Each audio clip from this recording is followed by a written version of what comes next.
The dust at Sand Creek Station settled the color of dried blood by 4 in the afternoon, and it was in that hour, on a Tuesday in September of 1871, that a young woman stood alone beside the coach road, with everything she owned pressed into a canvas satchel no bigger than a feed sack. She was 20 years old. She had $12 in her right hand, folded twice, the bills soft as cloth from where someone had counted them slowly before handing them over. Folded with the money was a note, 3 lines in a clerk's careful hand, stating that her account with the household was now settled in full. No signature beyond initials, no further word of explanation.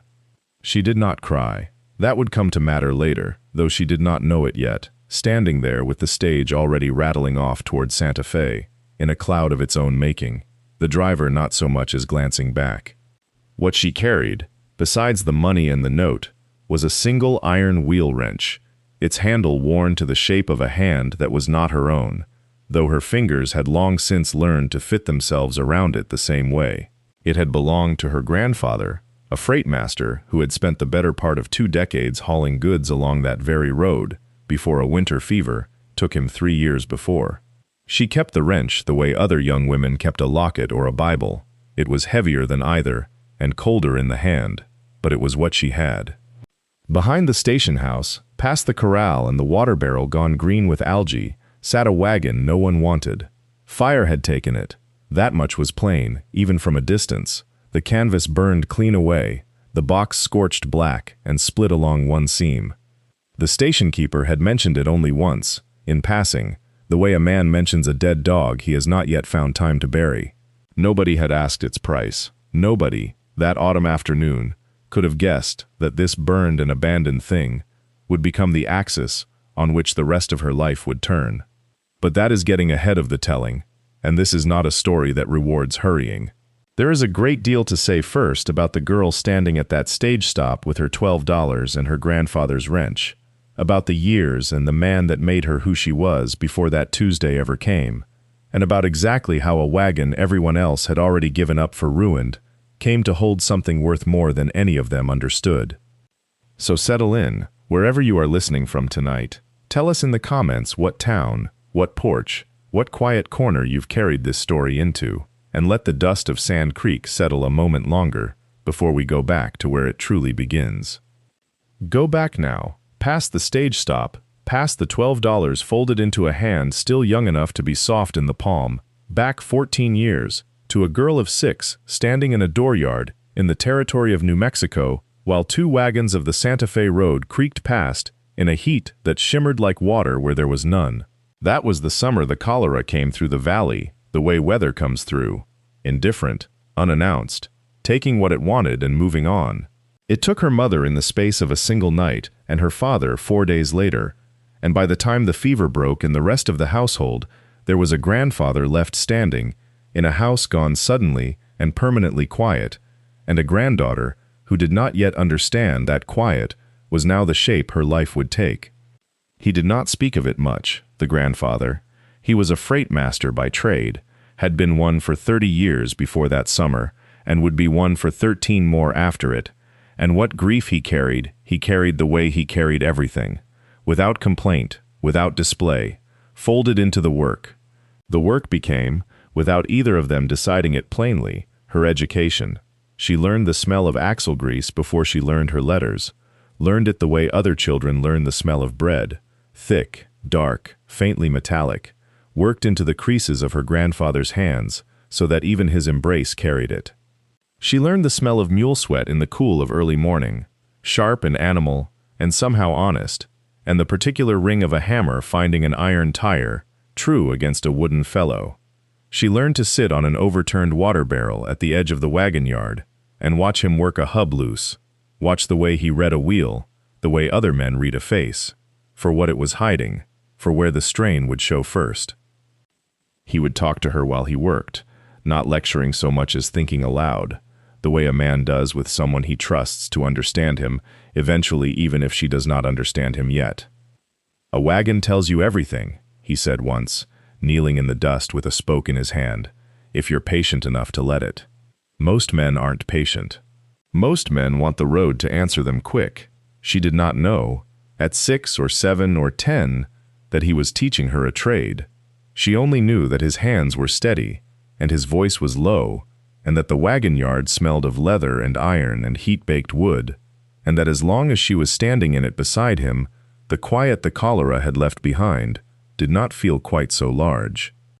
By the time she was 8, he had taken her out onto the Santa Fe road itself, riding the high seat of the lead wagon with her wedged between his knee and the brake handle, close enough that she could feel the vibration of the wheels travel up through his leg into her own small body. The road in those years ran wide and pale under the sun, rutted deep where 1,000 wagons before his had worn their path into the earth, and the dust it threw came up in a fine gold powder that settled on everything, on the mules' backs, on the canvas, on her own hair, until her grandmother, laughing without much real complaint, would have to work it out with a wet comb by lamplight.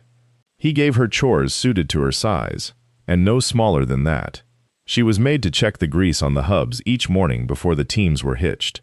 to press her palm flat against the iron, and tell him whether it ran cool and slick, or whether it had gone dry and hot in the night. She was made to count wagon spokes after a rough stretch of road, walking the length of each wheel with her small fingers trailing along the wood, feeling for the give that meant a crack was starting somewhere the eye could not yet find. He never did the checking twice behind her. If she was wrong, the wagon told them so later, on some grade or crossing, and he would only say, quietly, that the wheel had tried to tell her and she had not been listening hard enough. There was no scolding in it. There was only the expectation that she would listen better the next time, and she did.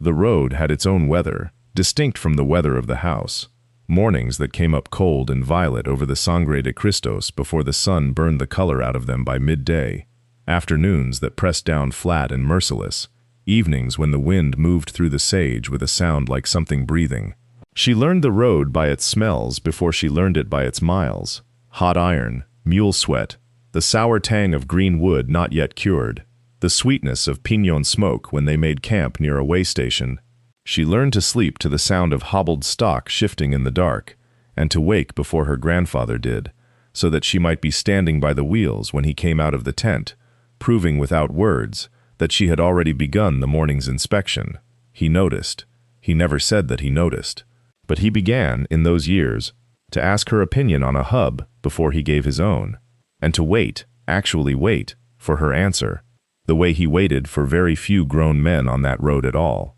It was the autumn she turned 9 that he made the teaching formal, though neither of them called it that at the time. He simply began carrying a stub of chalk in his coat pocket, and when they stopped to water the mules, he would crouch by a wheel and mark it, and tell her to come look before the dust settled back over the mark. He taught her that a wheel does not wear evenly if the load is not balanced, and that a man who does not know this will blame the road, or the weather, or the mules, before he ever thinks to blame himself. He taught her to run her palm flat along the felloe and feel for the place where the iron tire had begun to work loose, a looseness you could hear before you could see it, a faint metallic sigh at each revolution that most ears mistook for ordinary rattle. He taught her the names the way another man might teach a child her letters: hub, spoke, felloe, tire, skein, thimble, and made her repeat them back to him at night by the fire until she could say them without thinking, the way she said her prayers.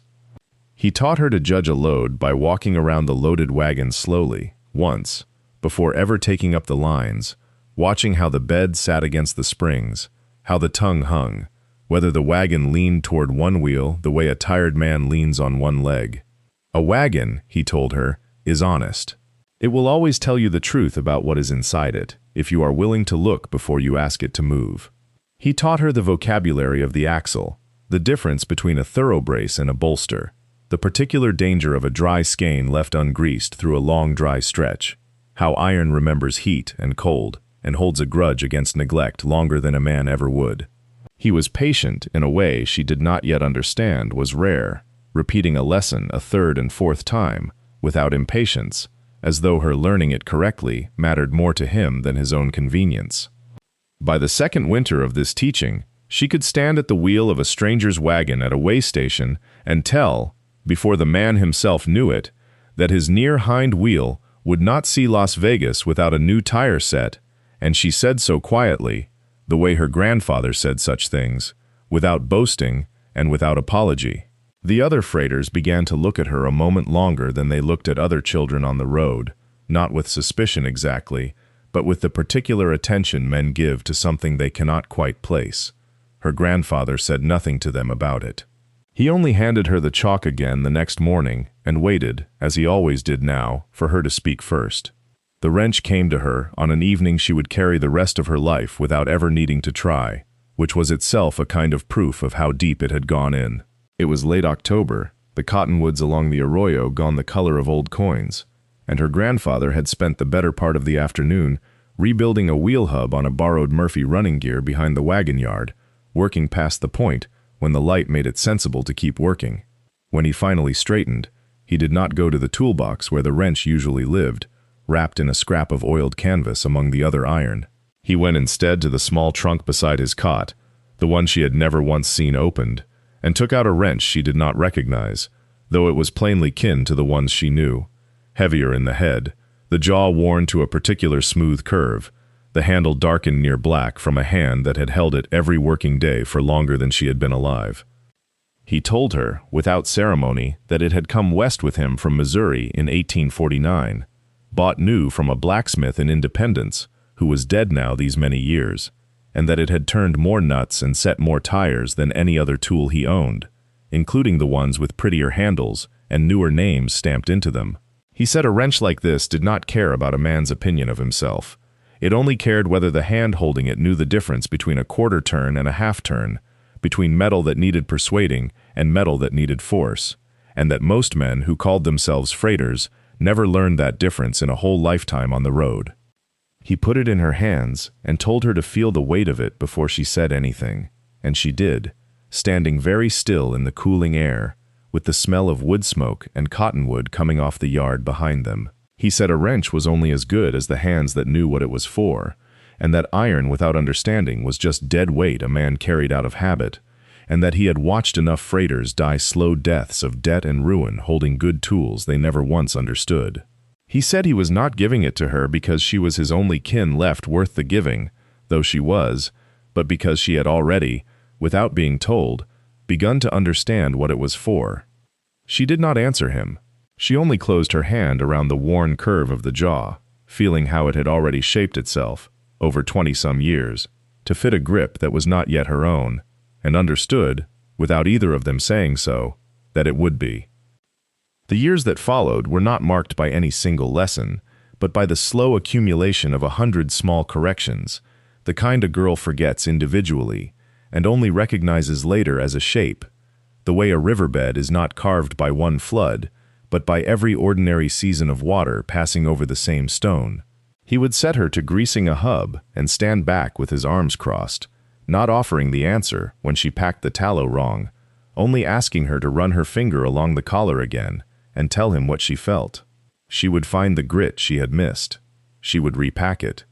He would nod once, which from him was a kind of ovation, and move on to the next wagon without further comment, and she learned early that his silence after a correction was worth more than another man's praise, because it meant the matter was closed and would not need revisiting.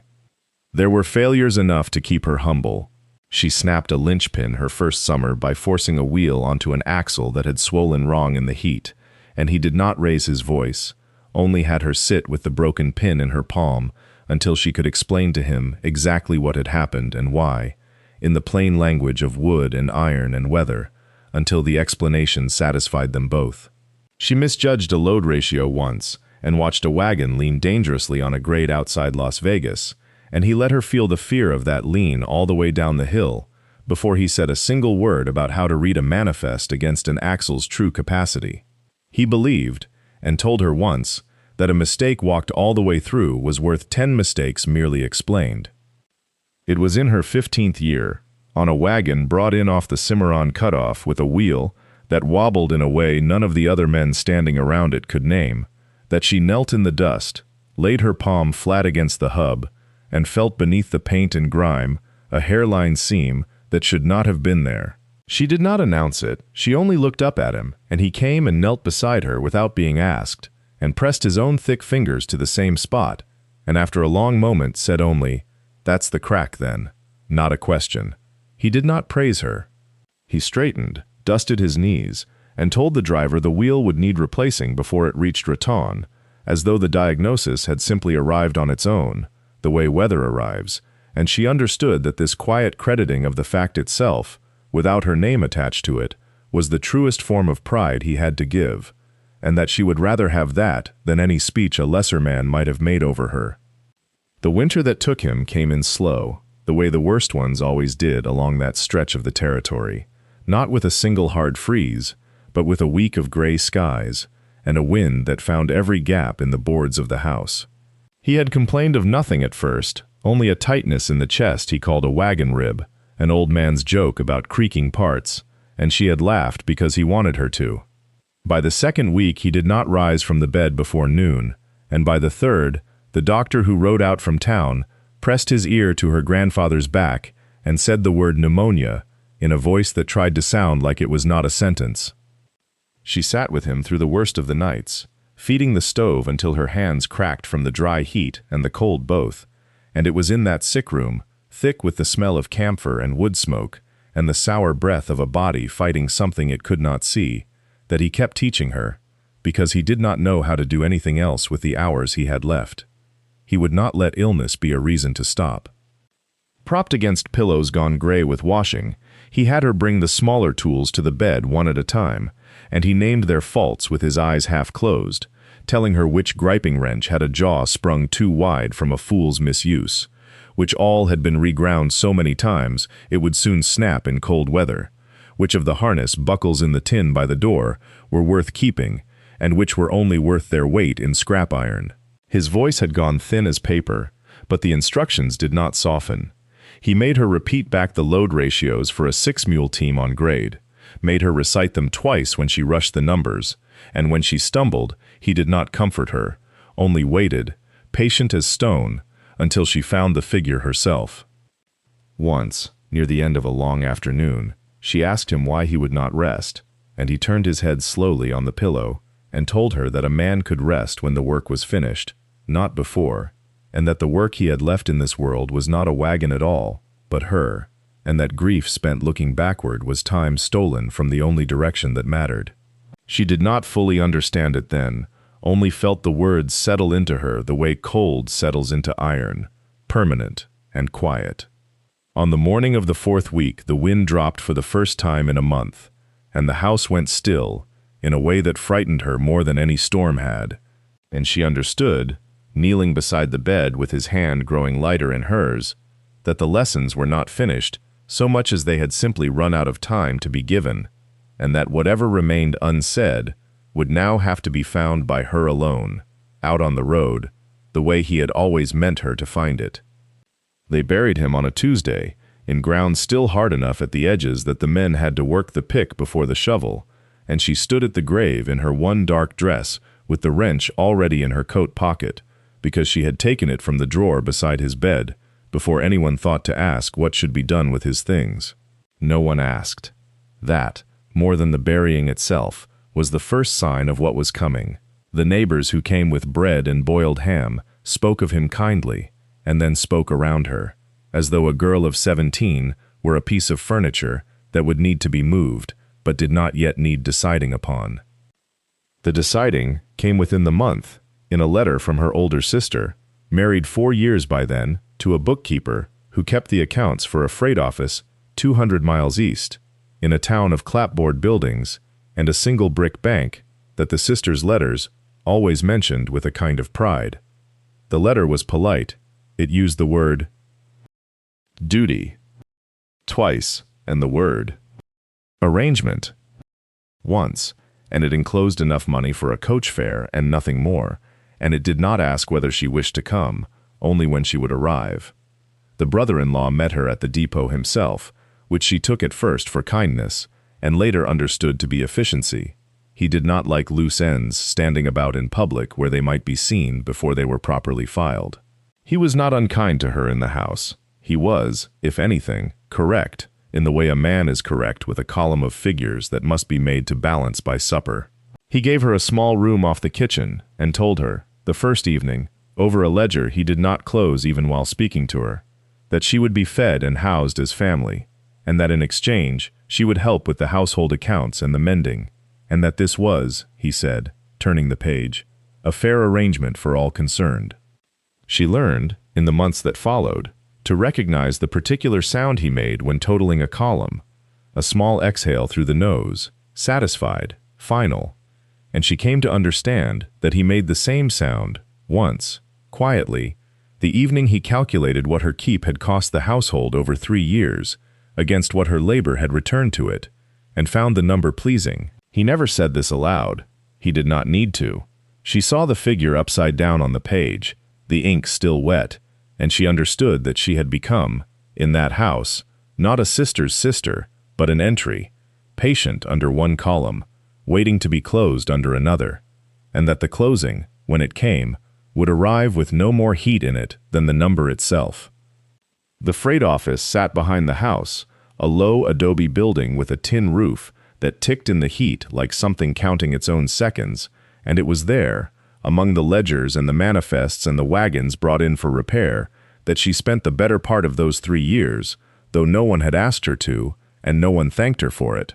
She had gone in the first winter only to escape the mending basket, drawn by the smell of axle grease and pine tar, and had stood a long while watching a teamster curse over a wagon whose brake block would not seat, before she stepped forward, without being asked, and showed him where the wear had cupped the wood, and why the whole assembly wanted shimming, not force. The teamster had looked at her the way men looked at a dog that had suddenly spoken, and had done what she said, and it had worked, and neither of them had mentioned it again. After that she came often. She learned the wagons the way she had once learned her grandfather's hands, by watching where the wear gathered, by pressing her palm flat against a hub to feel the heat of a bearing running dry, by listening for the particular groan of a wheel about to throw a fellow. The brother-in-law noticed. He noticed in the way he noticed everything, as a figure to be entered somewhere useful, and within a year she was the one sent for when a wagon came in wrong, and no one could say why, though she was never sent for in front of customers, and her name never appeared on any bill of work, and when men asked who had found the trouble, he said only that it had been seen to. She did not complain of this, then or ever, because she had nowhere else to stand and knew it, the way she knew the weight a given axle could carry before it complained. She had no money of her own. What little she was given went first to thread and shoe leather, and was gone, before it could become anything else. She had no standing in the town beyond being the sister's sister who kept his books, and she had no family who wanted her, not truly, not the way her grandfather had wanted her, teaching her the road with the patience of a man who believed the lesson would outlast him, which it had, though not yet in any way that showed. She kept the wrench in the room off the kitchen, wrapped in a strip of the calico her mother had left her, and some nights she took it out only to hold it, the iron cool and known under her fingers, while down the hall the ledger's pages turned, one after another, toward whatever sum was being quietly, patiently arrived at. The sum, when it came, arrived on a Tuesday, the 2nd of April, with the kind of ordinary morning light that made no announcement of what it carried. There had been rain in the night, just enough to darken the packed earth of the yard and bring out the smell of creosote from the fence posts, and she remembered noticing that smell before she understood why she would remember it at all. He called her into the front room where the ledger lived, the same room where he took his coffee and read the newspaper 3 days late from Santa Fe, and he had the book open already, the pages held flat with a brass weight shaped like a horse's head that had belonged to no one in particular. He did not ask her to sit, though she sat anyway, in the chair across from him, and he turned the ledger so that she might see the column he had been keeping, though she did not look at it, because she had learned long before that looking at his figures only gave them more weight than they already carried. He spoke without heat, the way a man reads out the weather. He said that the account, meaning her keep, her food, her thread and shoe leather, and the schooling she had received before it stopped, came to a sum he had arrived at fairly, and that against it he set the small wage she had never been paid for the books she kept, and that the difference, once reconciled, came to $12, which he would give her now, in full, so that nothing further would be owed on either side. He counted it out on the table between them, in coin and 2 folded bills, slowly enough that she could watch each piece land, and beside it he set a single sheet of paper on which he had written, in a hand she recognized from years of household bills, that the account was settled and the matter closed. He did not ask her to sign it. He asked only that she take it, along with the coach fare he had already arranged, which would carry her as far as a stage stop called Sand Creek and no farther, because that, he said, was as much as the sum allowed, and he saw no reason to spend beyond what was owed. There was no unkindness in his face when he said it, and this was the thing she would carry longest, not cruelty, which she could have hated cleanly, but the flat, reasonable arithmetic of a man closing a drawer. She gathered the coins into her palm, folded the note into the cloth with her mother's calico, and rose from the chair before he could say anything further, because she understood, the way she understood a wagon's balance, that there was nothing left in that room that belonged to her, and that whatever came next would have to be carried out the door in her own 2 hands. The stage that carried her out of that town left before the heat had fully settled into the day, and she took the seat nearest the door because it was the only one open, and because some part of her, even then, wanted a clear path to the outside. She had her satchel between her boots, the calico and the note folded inside it, and the wrench wrapped in a scrap of oilcloth and laid across her lap the way another woman might have carried a child. She did not look back at the house as the coach pulled away. She had already decided, somewhere in the folding of that note, that looking back was a kind of currency she could not afford to spend. The road out of the settled country ran straight for the first hours, bordered by fence line and cultivated fields going pale and dry in the season's turn, and then, without any single moment she could have named, the fences stopped, and the fields stopped, and there was only the land itself, flat and burnished, and endless in a way that made the coach feel very small. The window let in dust before it let in air. It settled on her sleeves, on her collar, on the back of her hand where it lay against the wrench's iron, and she did not bother wiping it away, because she understood already that dust was not an insult out here but a condition, the way weather was a condition, the way distance was. The heat came up off the ground in visible waves by midday, bending the horizon into something unreliable, so that a stand of distant rock seemed to hover an inch above the earth, and a line of scrub seemed to shiver, though there was no wind to move it. She watched it without fear. Her grandfather had told her once, on a stretch of that same kind of road, that heat shimmer was only air remembering it had weight, and she found she believed that more readily than most things she had been told in the house she'd just left.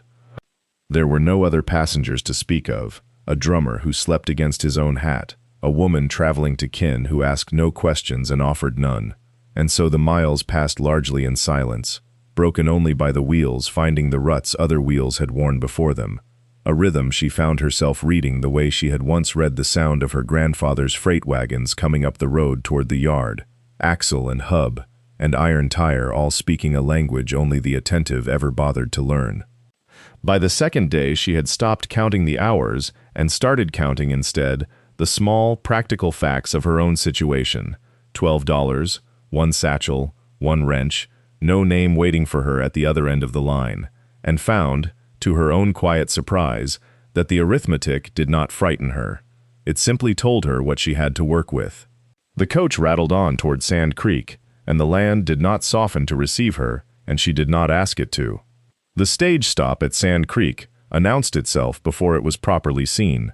A smudge of smoke standing straight up in air, too still to bend it, and beneath that smudge, a low huddle of adobe and split rail that seemed to have grown out of the ground rather than been built upon it.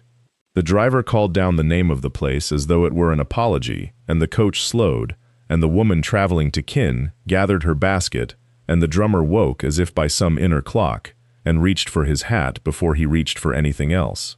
She climbed down into a heat that pressed against her collar like a hand, and stood for a moment, simply breathing it, the dust already finding the creases of her palms, the station keeper already sizing her up from the shade of his doorway, the way a man sizes up a delivery he did not order and is not certain he wants.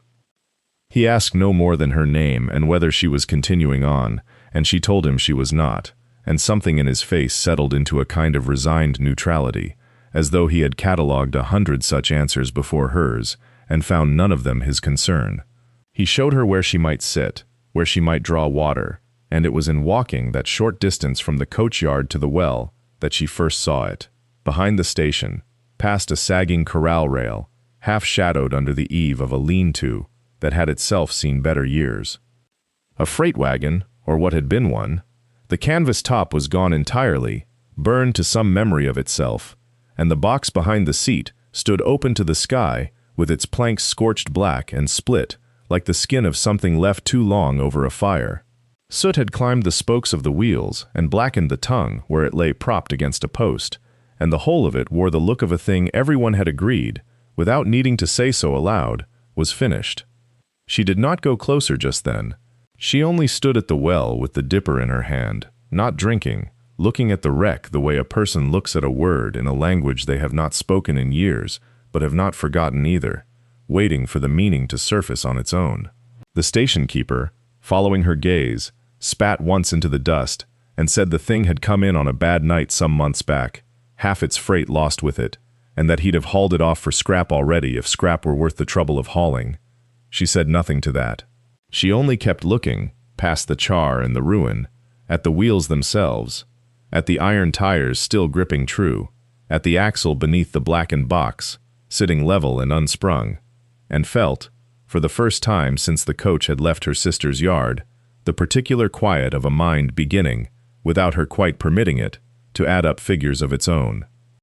She set the dipper back on its nail and let the water settle in the bucket, and only then did she walk toward the wreck, slow, the way a person walks toward a horse they mean to gentle rather than startle. The station keeper watched her go with the particular idleness of a man who has said his piece and expects no more of the subject. She circled the wagon once, twice, her boots stirring the fine gray ash that had drifted and packed itself into the wheel ruts like old snow. Up close, the burn told a different story than it had from the well. The box was gone to char, and the canvas bows stood naked as rib bones. But the running gear beneath, the reach, the hounds, the coupling pole, sat unwarped, and the iron tires on all four wheels held their round, without a flat spot or a crack, showing anywhere the firelight would have found it. She asked, without turning around, how long the wagon had sat there. The station keeper allowed it had been some months now, maybe 5, and that in all that time, not one soul had asked after it beyond herself. He said it the way a man says a thing he has grown tired of saying to no one, half complaint, half confession, that the complaint had gone stale from disuse. He told her it took up ground he'd rather have for the corral fence he meant to build come spring, and that he'd twice thought to set a match to what was left of it and be done, except a burned wagon did not burn twice, not being much interested in burning further. She let the silence sit a moment before she answered, the way her grandfather had taught her a body ought to, when a price was coming, and no good ever came of chasing it. She said only that it was an ugly thing to look at. The station keeper agreed readily enough, and from agreement slid, as men will, into a kind of loose talk about being shed of it. Said if someone were fool enough to want it hauled off his ground, he'd not stand in the way of $4, maybe 3, and be glad of the space. He said it lightly, the way a man offers a thing he does not expect to be taken up on, already turning back toward the well with the dipper in mind. She did not answer him then. She let him walk off first, and stood alone by the wreck a while longer, with her hand resting on the near front wheel, feeling through her palm the truth her eyes had already told her, that the iron was sound, that the wood beneath the black was sound, that whatever this wagon had lost in the fire, it had not lost the one thing that mattered most on the Santa Fe road. She looked toward the station house, where the keeper's voice had gone on to other matters entirely, and understood that he had, without meaning to, told her exactly what she needed to know. She waited until the supper hour had thinned the yard of its few remaining travelers, until the mule at the rail had stopped its shifting, and the light had gone the color of weak tea over the flats, and then she walked out to the wreck alone, the way a person walks toward something they intend to be honest with. The wagon sat where it had sat for however many months, tongue down in the dirt, and in that late light the black of it looked less like ruin and more like a coat the thing was wearing, something that could, in principle, be taken off. She set her hand flat against the sideboard first, low, near the bolster, where the char was thickest, and pressed until she felt not soft rot, but the give of good oak, still holding its grain beneath the crust. Her grandfather had shown her that pressure, years back, on 100-wheel spokes and side rails both. Wood that had gone bad announced itself through the palm before the eye ever caught it, a kind of sponge to the touch, a dampness that had nothing to do with weather. This had none of that. This resisted her the way sound timber resists, with a small firm push back against the hand. She moved along the box slowly, the way he had taught her to walk a hitch before trusting it to a grade, touching rather than looking, because looking too soon let the eye tell the hand what to believe instead of the other way around. At the corner joints, she found the char thinner, flaking under her thumbnail to reveal wood, gone only gray, not black clear through, and she understood, without yet framing it in words, that the fire had been a fire of surface, hungry and fast and short-lived, the kind that takes canvas and paint, and whatever sat loose in a box before it can properly settle into structural wood and begin its slow, patient work of ruin. She crouched at the near front wheel again, running her fingers over the iron tire, over the hub where the axle nut sat, feeling for the roughness of rust taken hold versus the smoothness of iron merely blackened by soot, and found smoothness. She thought of the tallow and the grease her grandfather kept in a tin no bigger than a fist, thought of how a well-packed hub could shrug off a great deal that would have ruined a poorer one, and understood that whoever had built this wagon had built the parts that mattered to outlast whatever misfortune found it. The last light went out of the sky while she was still crouched there, and somewhere behind her, a lamp was lit in the station house window, throwing a small yellow square onto the yard. She did not rise right away. She stayed a while longer with her hand on the cold iron, turning over in her mind everything her palm had told her that the eye alone would have missed, and feeling, for the first time since the stage had pulled away without her, something that was not quite hope, but stood close enough beside it to be mistaken for kin.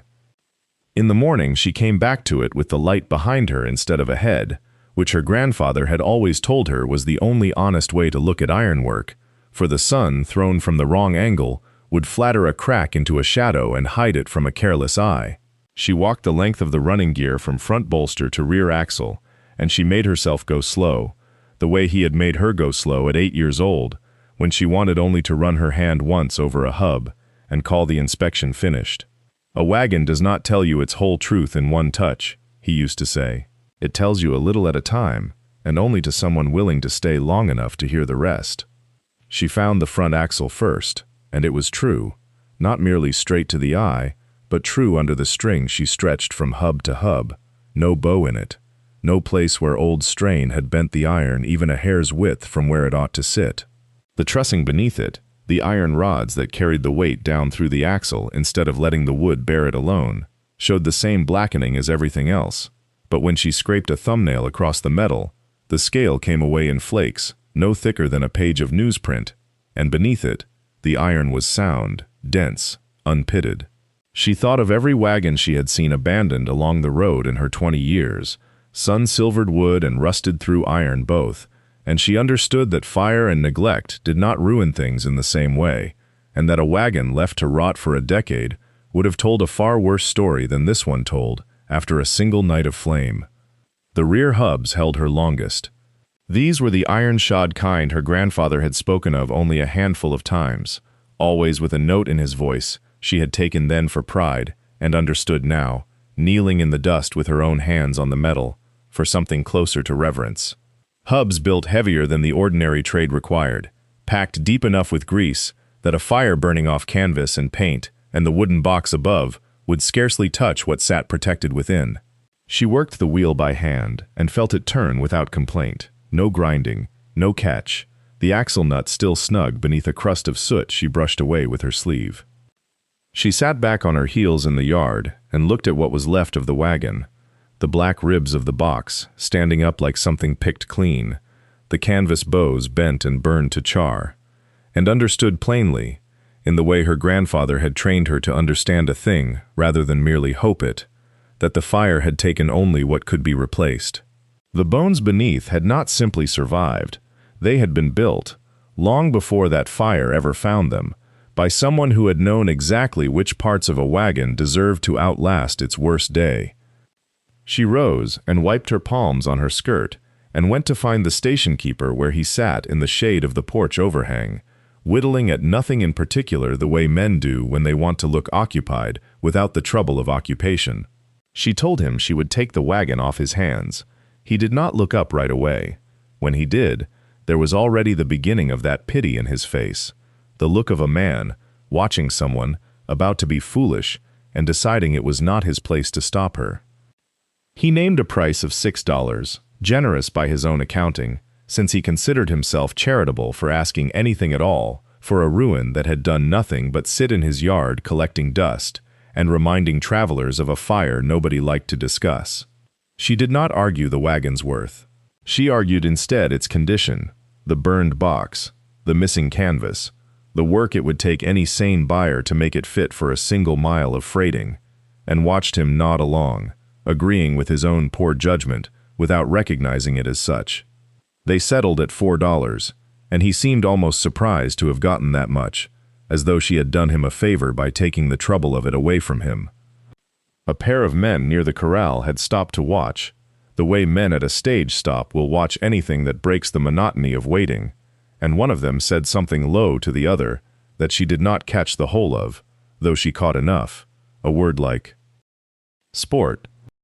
and a short exhale that passed for a laugh. She counted out the $4 from what remained of her 12, folding the rest back into the small cloth she kept it in, and felt the weight of the sum lighten in a way that had nothing to do with money and everything to do with the narrowing distance between what she had and what she now owned outright.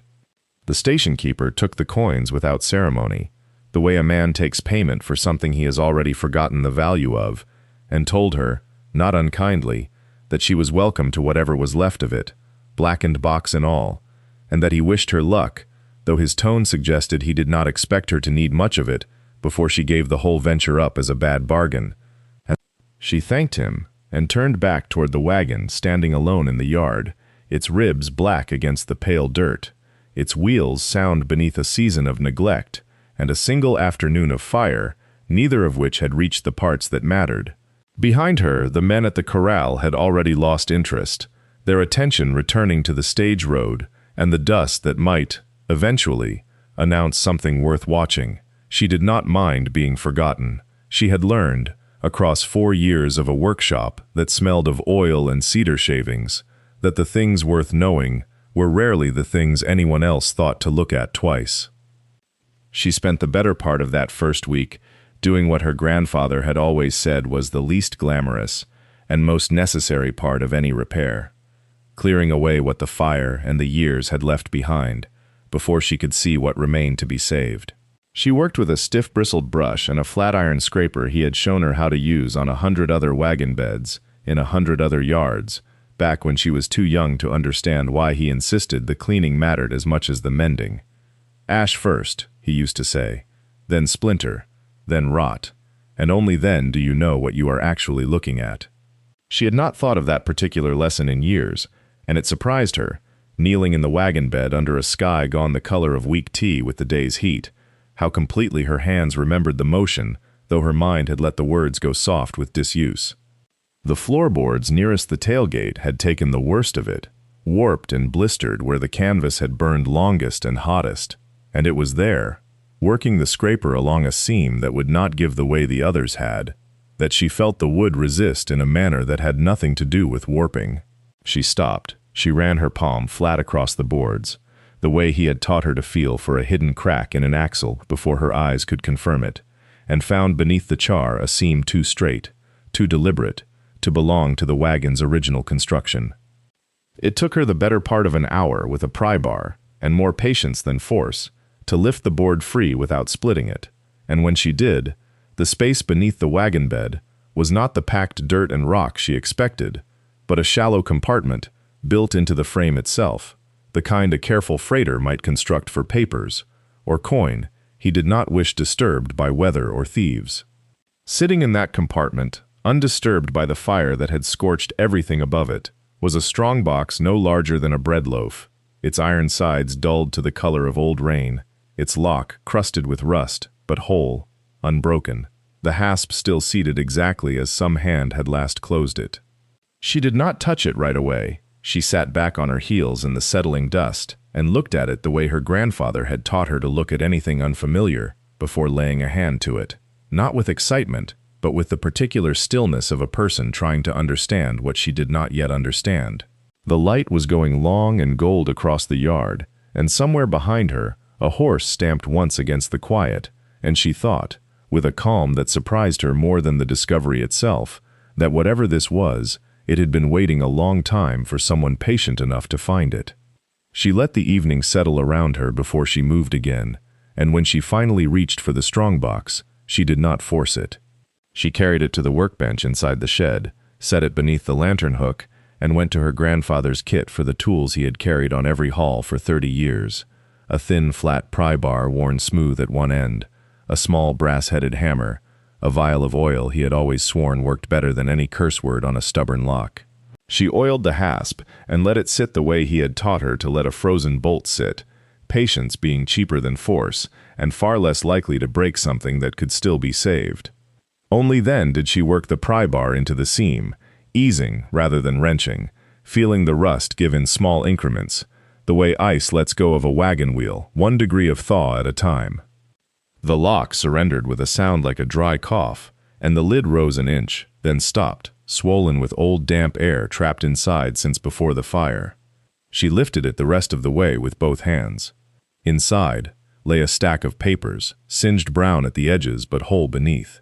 bound with a leather cord gone brittle but unbroken. She did not touch them with bare fingers until she had wiped her hands clean on her apron, some instinct telling her these deserved the same care she gave a ledger her grandfather had once called sacred, in the only reverent tone she had ever heard him use for anything that was not a person. She untied the cord and spread the papers under the lantern, and there, in ink faded to the color of weak tea but still legible line by line, were manifests, freight manifests, each headed with a shipper's name, a date, a tally of goods, a destination along the Santa Fe Road.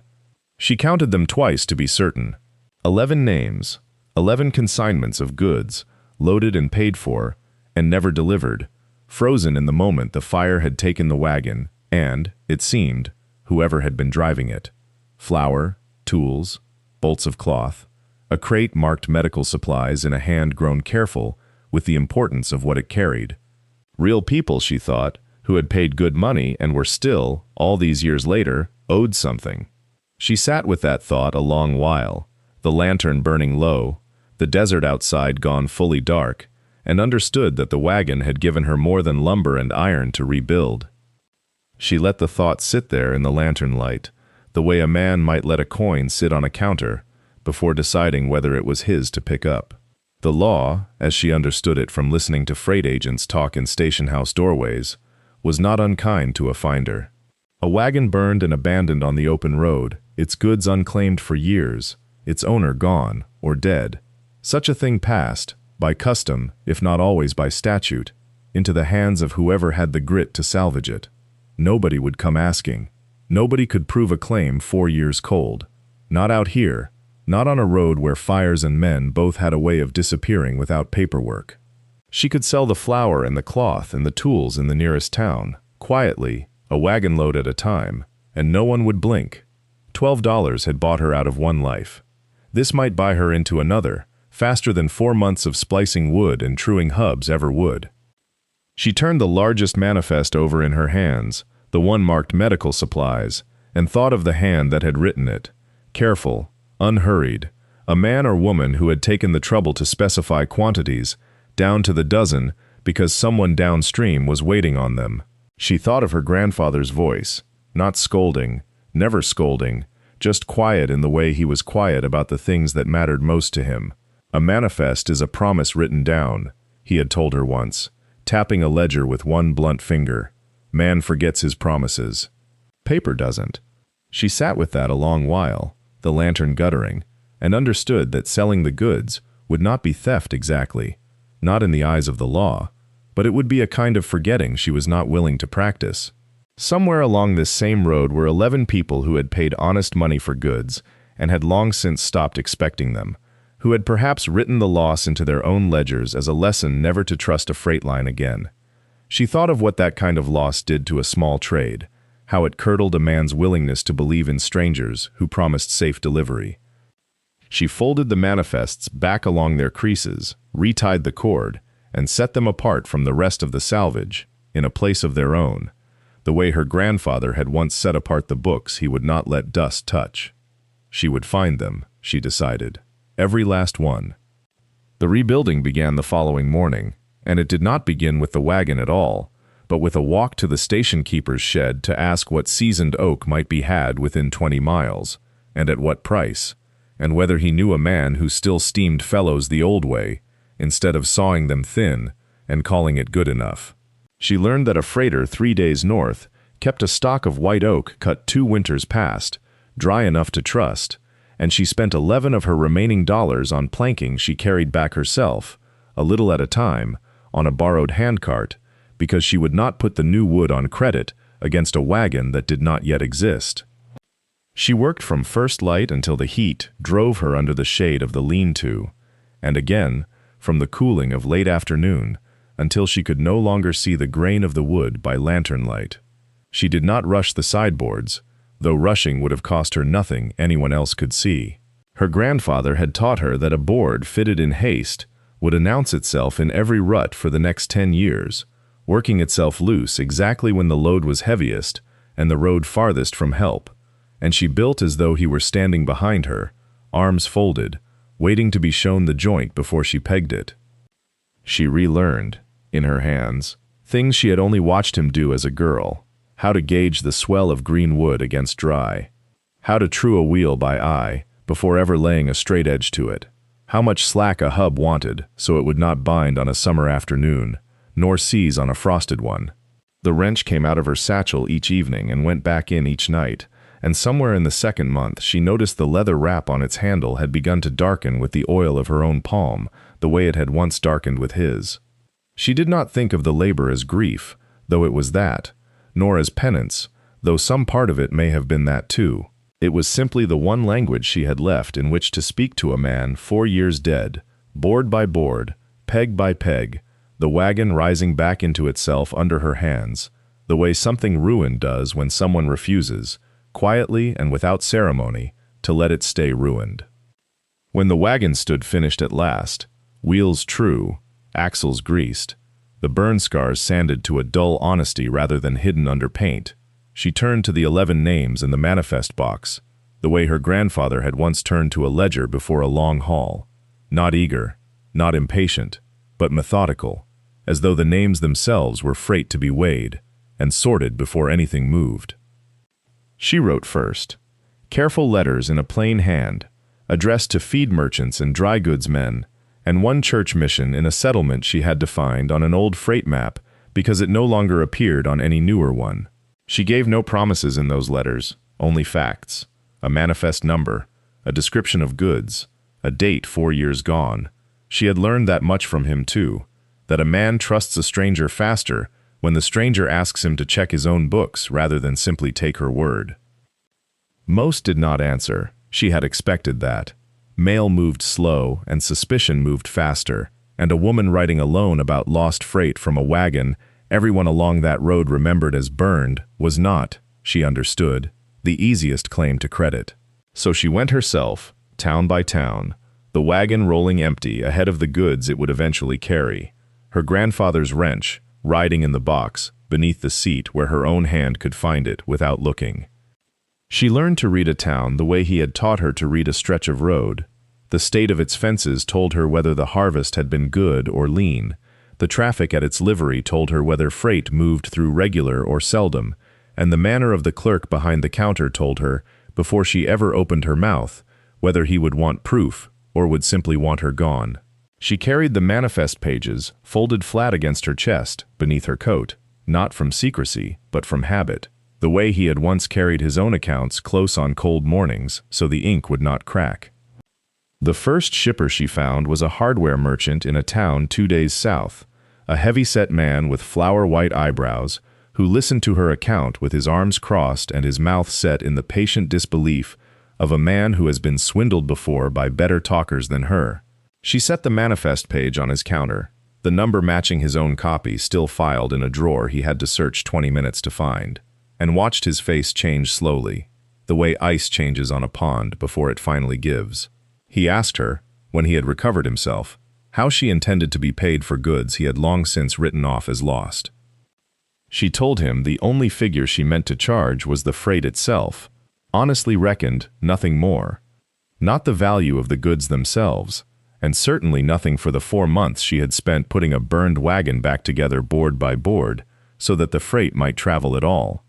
The merchant did not answer her right away. He walked instead to the back room, where the crates she had hauled down sat still roped and canvas-wrapped in the gray afternoon light coming through the loading door, and he stood there long enough that she began to wonder if he meant to refuse the whole transaction out of some old stubbornness men carry when they have already made peace with a loss. When he came back, he was carrying a ledger of his own, a slim brown book with a broken spine, and he opened it to a page dated nearly 2 years back, a column of goods marked in his own hand as forfeit, gone, freight lost on the Sand Creek Road. He set his finger on the entry and did not lift it for a while. He told her, in the flat voice of a man unused to saying such things aloud, that he had closed that account the way a man closes a grave, and that he had not expected the ground to open again. She said nothing to that, because she had learned from her grandfather that silence often served a conversation better than any answer she could offer, and that a man settling his own accounts needed no help from her to reach the end of the sentence. He paid her the freight cost to the dollar, counted out slow across the counter the way her sister's husband had once counted $12 into her palm at a stage stop 3 years gone. Though this counting felt nothing like that one, this counting had weight to it, purpose, the settling of an old debt rather than the closing of one. He shook her hand before she left, an unhurried grip, and said only that he would be telling this to whoever asked after the Sand Creek wagon fire, and to whoever might not think to ask at all. She rode back north with the empty wagon bed rattling behind her, lighter now than it had been in months, and did not yet know that his telling would travel faster and farther along that road than any freight she could carry herself. The telling did travel, as he had said it would, and it traveled the way such things do, in country, where a rider might go 2 days without seeing another soul, and then talk for an hour straight when he finally did, every word saved up and spent at once.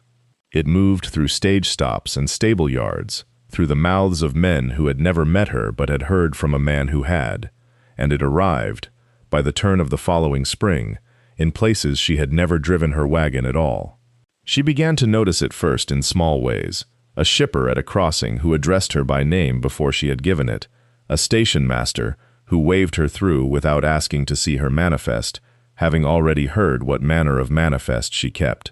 Then it arrived in larger ways. A freight agent out of Las Vegas sent word through a passing rider that he had cargo needing a hauler he could trust past the point of watching, and would she consider the run. A rancher whose name she recognized from one of the 11 boxes wrote a letter, in a hand that struggled with its own spelling, asking only that she carry his wool to market the way she had carried another man's plows to his door. She answered each one the same way her grandfather had taught her to answer any offer of work. Plainly, with a fair price named first, and no bargaining invited, because a price bargained down at the start was a price that would be resented later.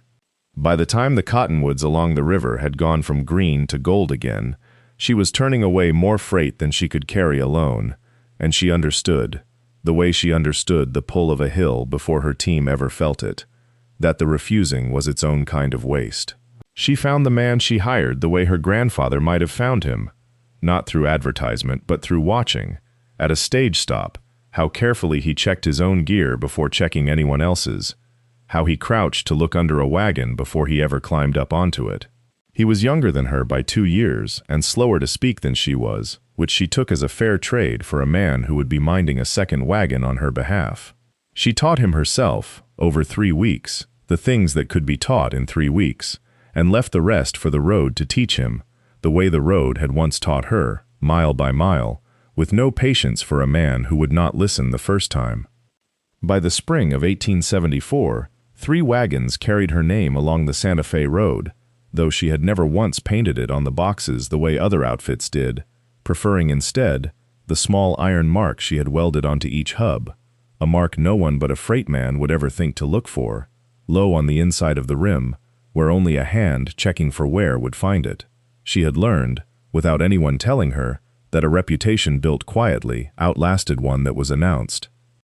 She still drove the original wagon herself on the long hauls, the one with the burn scars still faintly visible under the new oak if a man knew where to look, and she still carried the wrench in the same pocket sewn into her coat, worn now to a shine that was as much her own hand as her grandfather's,